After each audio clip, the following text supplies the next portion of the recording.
सुप्रभात प्यारे बच्चों। मैं greenfield public senior secondary school Sihunta district Chamba की संस्कृत की अध्यापिका शिवानी शर्मा। आज दिनांक 26 जुलाई 2020। आज हम संस्कृत व्याकरण में समास प्रकरण का अध्ययन करेंगे। समास सम उपसर्ग अस धातु और घन प्रत्यय से समास शब्द जो है वो बनता है। समसनम समासा अर्थात संक्षेपीकरण करना। समास का तात्पर्य है संक्षिप्तीकरण। जब दो या दो से अधिक शब्दों से मिलकर बने हुए एक नवीन मतलब नए एवं सार्थक शब्द को क्या कहते हैं? हम समास कहते हैं। समास विग्रह कि जब दो शब्द हमारे पास हैं और उसमें विभक्ति लगी हुई है और उस विभक्ति को हटाकर जब हम किसी एक शब्द जब नया शब्द जब बनता है तो उसको समास कहा जाता है। समास विग्रह समासिक शब्दों के बीच के संबंध को स्पष्ट करना समास विग्रह कहलाते हैं। जैसे राज्ञा पुत्रः, ये आपका क्या है? विग्रह है और ये आपका समस्त पद है। इसको विग्रह कहा जाता है जिसमें क्या होगा? आपकी विभक्ति लगी होगी और जब ये विभक्ति हट जाएगी तो क्या बन जाएगा? ये राजपुत्रः। आगे है सामासिक शब्द। समास के नियमों से निर्मित शब्द सामासिक शब्द कहलाता है। इसे समस्त पद भी कहते हैं। जैसे मैंने आप लोगों को बताया कि ये जो है हमारे पास क्या है? ये समस्त पद है तो इसको सामासिक शब्द भी कहा जाता है। समास होने के बाद विभक्तियों के चिन्ह लुप्त हो जाते हैं। कि जब समास होगा, जब समस्त पद बनेगा तो क्या हो जाएगा? जो इसमें विभक्ति लगी है वो हट जाएगी। पूर्व पद और उत्तर पद। समास में दो पद या शब्द होते हैं। पहले को पूर्व पद और दूसरे को उत्तर पद कहते हैं। जैसे दो अक्षर दिए होंगे हमारे पास तो पहला जो होगा क्या होगा? पूर्व पद होगा और दूसरा जो होगा वो उत्तर पद कहलाएगा। जैसे अधि हरि, तो इसमें पूर्व पद जो है वो अधि है और हरि जो है वो क्या है? वो दूसरा है, उत्तर पद है मतलब। तो इसका जो है बन जाएगा हरो अधि। समास के भेद। समास के कुल 6 भेद हैं। अव्ययीभाव समास, तत्पुरुष समास, कर्मधारय समास, द्विगु समास, द्वंद्व समास और बहुव्रीहि समास। सबसे पहले हम अव्ययीभाव समास का अध्ययन करेंगे। अव्ययीभाव समास में की परिभाषा जो है वो कि जिस समास में पहला शब्द अथवा शब्द अव्यय या उपसर्ग हो तथा बाद में कोई संज्ञा शब्द हो वह अव्ययीभाव समास होता है। अव्ययीभाव समास युक्त शब्द प्रायः नपुंसक लिंग एक वचन में होते हैं। इस समास में पूर्व पद प्रधान होता है। इसमें समस्त पद का विग्रह पूर्व पद अव्यय के अनुसार किया जाता है। जैसे उपकृष्णम, तो इसका विग्रह जो आएगा वो आएगा कृष्णस्य समीपम, कृष्ण के समीप। यहाँ पर उपसर्ग के अर्थ में समीप के अनुसार ही विग्रह में समीप शब्द का प्रयोग हुआ है। कि जो ये आपके पास उप अक्षर जो है ये क्या है? हमारे पास उपसर्ग है। तो बोला जा रहा है कि अव्ययीभाव समास जो है वो या तो अव्यय होंगे उसमें या फिर उपसर्ग होंगे। तो इसकी पहचान जो है कि जहाँ पर जैसे विभक्ति, जहाँ सप्तमी विभक्ति के अर्थ में होगा, जहाँ मतलब सप्तमी विभक्ति लगी होगी, जैसे हरो, गृहम, लोके, विष्णु, गोपे, तो उसमें क्या आएगा? उसके पूर्व जो है वो क्या आ जाएगा? अधि। तो ये बन जाएगा अधि हरि, अधि गृहम, अधि लोकम, अधि विष्णु, अधि गोपम इत्यादि। समीप, समीप के अर्थ में उप, जहाँ पर समीपम लगा होगा वहाँ पर क्या हो जाएगा? उप संज्ञा हो जाएगी। जैसे गंगाया समीपम, तो इसमें उपगंगम, कुलस्य समीपम उपकुलम, वनस्य समीपम उपवनम, यमुनाया समीपम उपयमुनम। आपको ये दोनों तरह से आ सकता है। आपको विग्रह करने के लिए भी आ सकता है और आपको समस्त पद लिखने के लिए भी आ सकता है। तो जहाँ अगर आपको इस तरह से पूछा जाएगा कि उपकुलम, तो आपने उसको इतना याद रखना है कि जहाँ पर उप होगा वहाँ पर क्या आएगा? समीप अर्थ आएगा। तो आप क्या लिखेंगे उसका? कुलस्य समीपम, कि अपने कुल के समीप। आइए आगे देखते हैं।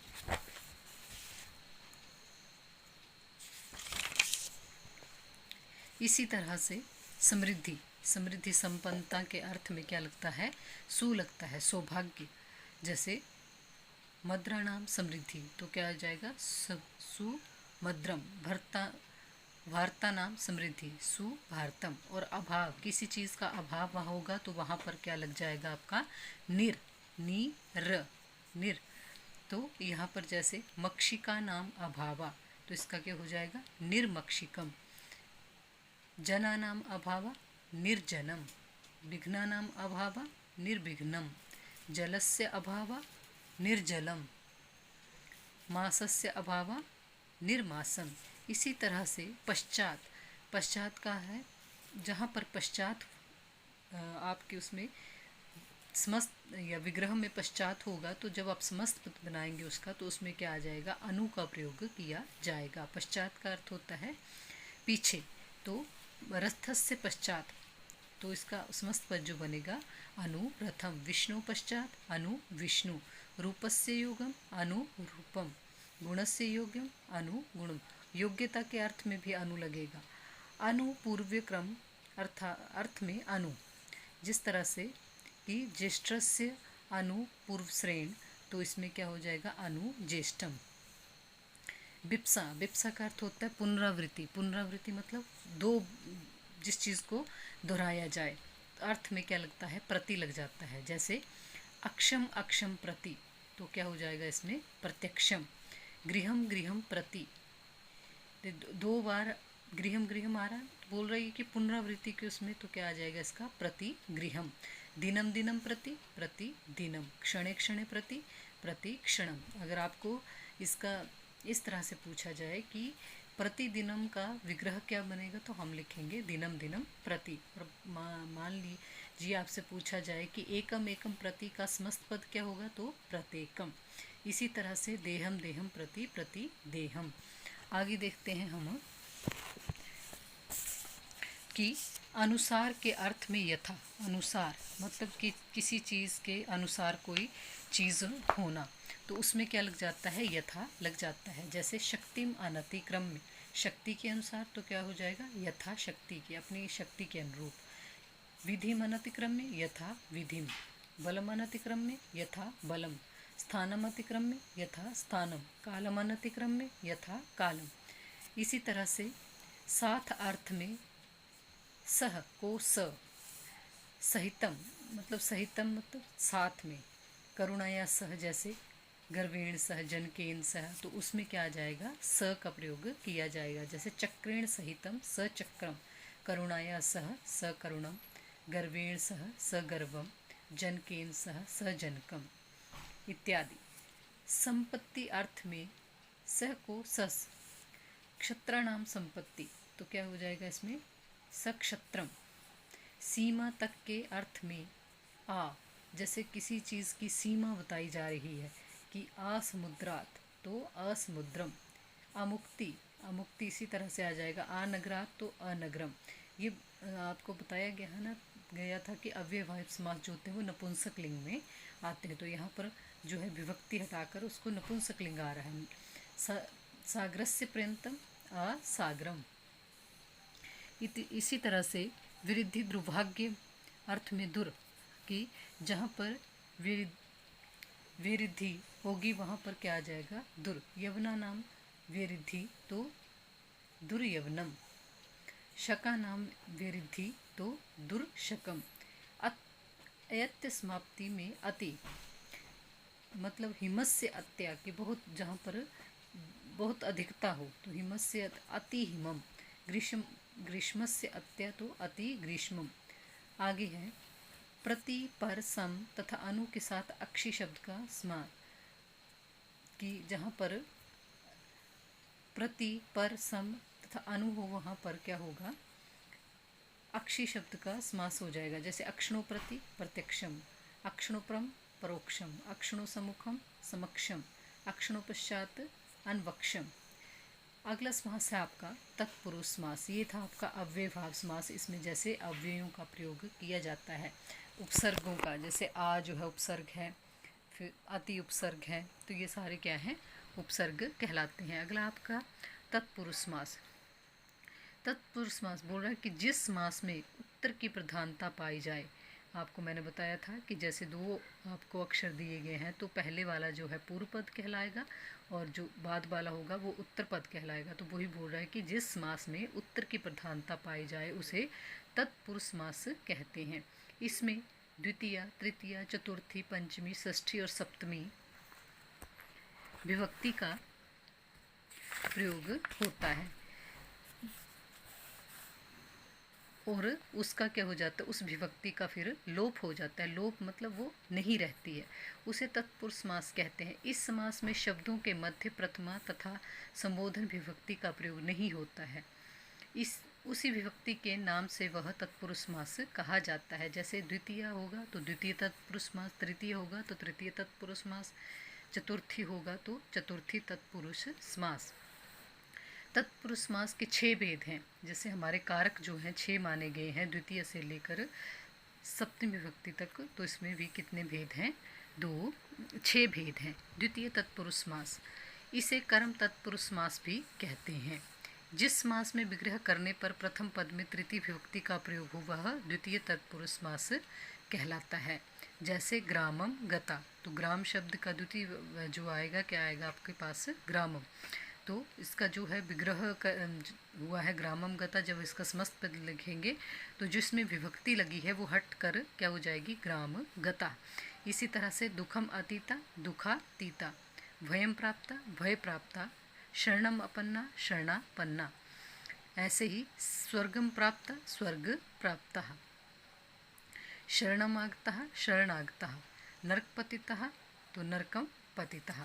तृतीय तत्पुरुष समास, इसे करण तत्पुरुष समास भी कहते हैं। जिस समास में विग्रह करने पर प्रथम पद में तृतीय विभक्ति का प्रयोग हो, कि जब हम उसका विग्रह करें तो उसमें कौन सी विभक्ति का प्रयोग हो? तृतीय विभक्ति का प्रयोग हो। जैसे मनः पूतम, मनसा पूतम, तो कौन सी विभक्ति है ये? तृतीय विभक्ति। धनहीना, धनेन हीना, हरिताता, हरिणा त्राता, वस्त्रपूतम, वस्त्रेण पूतम, हस्तलिखितम, हस्तेन लिखितम, विद्याहीना, विद्याया हीना, पितृतुल्या, पित्रा तुल्या, मातृतुल्या, मात्रा तुल्या। अगला है आपका चतुर्थी तत्पुरुष समास, इसे संप्रदान तत्पुरुष समास भी कहा जाता है। कि संप्रदान में हमेशा क्या होती है? चतुर्थी विभक्ति होती है, तो इसे संप्रदान तत्पुरुष समास भी कहते हैं। जिस समास में विग्रह करने पर प्रथम पद में चतुर्थी विभक्ति का प्रयोग हो उसे चतुर्थी तत्पुरुष समास कहते हैं। जैसे सनाना, स्नानार्थम, तो इसमें चतुर्थी विभक्ति लगी है आपकी सनानाय इदम, तो इसमें स्नानाय इदम जब हम इसका समस्त पद लिखेंगे तो क्या बन जाएगा? स्नानार्थम। जैसे धन कामना, धनाय कामना, भूत बलि, भूताय बलि। अगला है पाठशाला, पाठाय शाला, गोहितम, गवे हितम। आगे है यूप दारू, यूपाय दारू, भोजनार्थम, भोजन अर्थम। अगला है आपका पंचमी तत्पुरुष समास। पंचमी तत्पुरुष समास में जो है अपदान कारक तत्पुरुष समास भी कहते हैं इसको।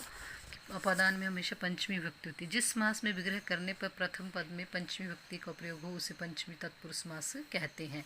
जैसे भय भीता, भयात भीता, बुद्धि प्रभावात, बुद्धे प्रभोवात, धर्म भ्रष्टा, धर्मात् भ्रष्टा, शत्रु भयम, शत्रु भयम, सर्वलक्षणहीना, सर्वे लक्षणेभ्यः हीना, वृक्ष पतितः, वृक्षात् पतितः। इसी तरह से षष्ठी तत्पुरुष समास, जिस समास में विग्रह करने पर प्रथम पद में षष्ठी विभक्ति का प्रयोग किया जाए उसे षष्ठी तत्पुरुष समास या संबंध तत्पुरुष समास कहते हैं। राजपुरुषा, राज्ञा पुरुषा, आत्म वशम, आत्मनम वशम, राज्य लोभेन, राजस्य लोभेन, भाग्योदय, भागस्य उदय, वेतनार्थी, वेतनस्य अर्थी, राष्ट्रपति, राष्ट्रस्य पति, सिंहासनम, सिंहस्य आसनम। इसी तरह से विद्यालय, विद्याया आल्यः, राजकुमारा, राज्ञः कुमारा। आगे है आपका सप्तमी तत्पुरुष समास। जिस समास में विग्रह करने पर प्रथम पद में सप्तमी विभक्ति का प्रयोग हो उसे अधिकरण तत्पुरुष समास कहते हैं भी कहा जाता है। जैसे इसमें सप्तमी विभक्ति का प्रयोग आएगा। वाक्पटु, वाचीपटु, जलमग्ना, जलम मग्ना नरोत्तम नरेशु उत्तम बनेवासा बनवासा। इसी तरह से विद्या निपुण विद्याया निपुण, आत शुष्क आतपे शुष्क। इसके अतिरिक्त इस समास के 3 भेद अन्य भी माने गए हैं, जैसे नंच तत्पुरुष समास। जिस समास में निषेधार्थक नंच किसी अन्य पद के साथ समास हो वह नंच तत्पुरुष समास कहलाता है। यदि न के बाद स्वर न अक्षर है, स्वर आए, स्वर आप समझते हैं ना, अ से लेकर आह तक जो होते हैं वो स्वर होते हैं, तो न के स्थान पर अन हो जाता है। यदि न के पश्चात व्यंजन हो तो व्यंजन क से ग तक जो है व्यंजन कहलाते हैं, तो न के स्थान पर अ हो जाता है। जैसे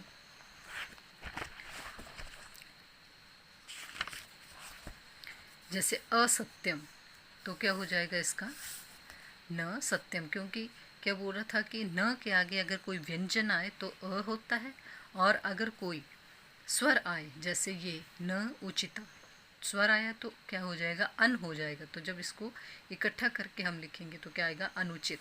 असत्यम का न सत्यम, अनादि का न आदि, अनिच्छा का न इच्छा, अकृतम का न कृतम, अनुपकारा का न उपकारा। इसी तरह से आगे है आपका अलुक तत्पुरुष समास। अलुक तत्पुरुष समास में सामान्यतः पूर्व पद की विभक्तियों का लोप हो जाता है, परंतु जब समास हो जाने पर भी पूर्व पद की विभक्तियों का लोप ना हो उसे अलुक तत्पुरुष समास कहते हैं। आपने पढ़ा कि तत्पुरुष समास में जो है विभक्तियों का क्या हो जाता है, लोप हो जाता है, परंतु अलुक तत्पुरुष समास ऐसा समास है जिसमें विभक्तियों का क्या है, लोप नहीं होता है। जैसे युधिष्ठिरा, युधि स्त्रा, तो इसमें लोप न होकर जो स है उसको श बन गया है। जैसे वाचस्पति, वाचः पति,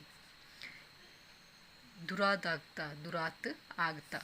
इसी तरह से आगे है आपका उपपद तत्पुरुष समास। जब समास उत्तर पद क्रिया का बना हुआ हो तो वहाँ उपपद तत्पुरुष समास कहलाता है। जैसे वेदान वेति इति, वेद विदम, साम गायति इति, सामगा, विश्वम जयति इति, विश्वजीता, धनम ददाति इति, धनदः। आगे है आपका नंबर 3 पे कर्मधारय समास। जिस समास में पूर्व पद तथा उत्तर पद एक समान विभक्ति तथा वचन वाले हों, तो कि दोनों में एक जैसी विभक्ति होगी, पूर्व पद में भी वही विभक्ति होगी और उत्तर पद में भी वही विभक्ति होगी, समान विभक्ति तथा वचन वाले हों तथा दोनों पदों में प्रथमा विभक्ति हो, उसे कर्मधारय समास कहते हैं। इसमें पूर्व पद विशेषण तथा उत्तर पद विशेष्य अथवा पूर्व पद उपमान तथा उत्तर पद उपमेय होता है। जैसे नीलम कमलम, नील कमलम, दोनों में विभक्ति एक ही लग रही है, प्रथमा विभक्ति। महान चासो आत्मा, महात्मा, महान चासो पुरुषा, तो क्या आ जाएगा इसका महापुरुषा। रक्त उत्पल्लम, रक्तोत्पल्लम, उदार स असो जना, उदार जना। इसी तरह से जैसे महान देवा, महान चाशो देवा। इसी तरह से जिस समास में पूर्व पद उपमान तथा उत्तर पद उपमेय हो वह कर्मधारय समास कहलाता है। जैसे घन इव श्यामा, कि घन इव श्यामा का अर्थ क्या होता है कि जो बादल है वो कैसे हैं, श्याम मतलब काले हैं। कमल इव नयन, कि किसी के नयन जो है वो कमल के समान हैं।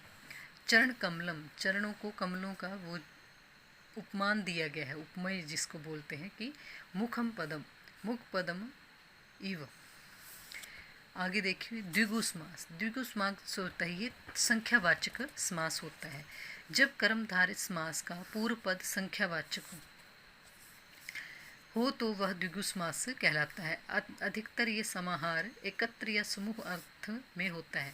एकत्र मतलब एक, या फिर एकत्र मतलब किसी समूह में बड़े सारी चीज़ों के बारे में, जैसे 3, 4, 5, 6 समूह के बारे में अर्थ में होता है।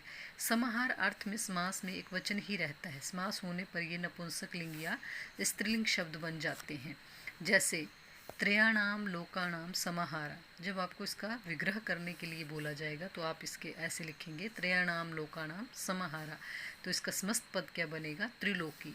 इसमें बताया गया ना कि समाहार अर्थ में समास में एक वचन ही रहता है, समास होने पर ये नपुंसक लिंग हो जाता है या फिर स्त्रीलिंग शब्द बन जाते हैं। तो ये त्रिलोकी स्त्रीलिंग शब्द है। जैसे चतुर्णानाम युगानाम समाहारा, तो चतुर्युगम ये नपुंसक लिंग शब्द हो गया।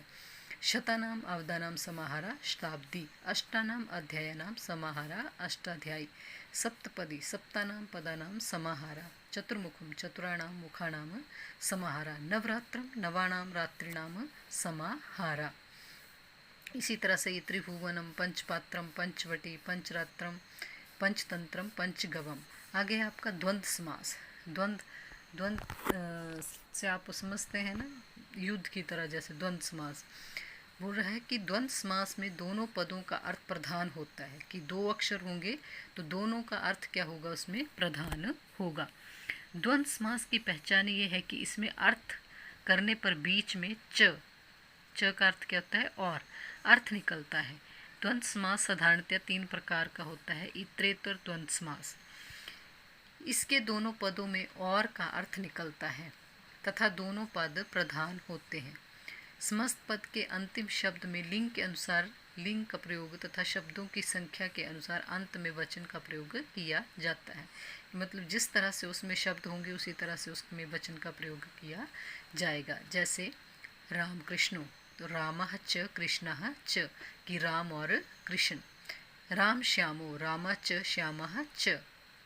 माता पित्रो, माता च पिता च, इसको आप पित्रो लिख देंगे तब भी सही होगा। अहोरात्र, आहा च रात्रा च, पित्रो, ये देखिए पित्रो, माता च पिता च। इसी तरह से हरिहरो, हरि च हरा च। सीतारामो, सीता च रामः च। आगे है आपका द्वंद्व समास का दूसरा भाग, समाहार द्वंद्व समास। इस समास में प्रत्येक पद प्रधान नहीं होता, कि जो समास है इसमें हर एक पद जो है प्रधान नहीं होता। उन शब्दों के समूह समाहार का बोध होता है, वह समाहार द्वंद्व समास कहलाता है। इसमें पद के अंत में प्रायः नपुंसक लिंग एक वचन का प्रयोग होता है। जैसे हस्तो च पादो च तेषाम समाहारा, कि हस्त पादम, पाणी च पादो च एषाम समाहारा पाणी पादम। सुखम च दुखम च तेयो समाहारा सुख दुखम। इसी तरह से शीतम च उष्णम च तेयो समाहारा शीतोष्णम।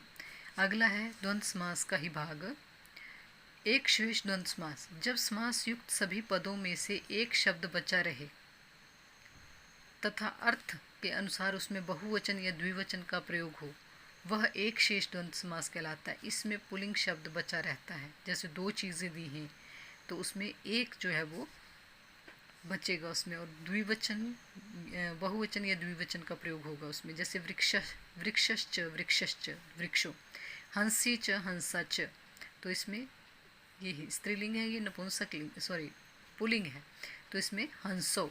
पुत्री च पुत्रा च पुत्रो, भ्रात्रो, भगनी च भ्राता च, मतलब भाई बहन भ्रात्रो।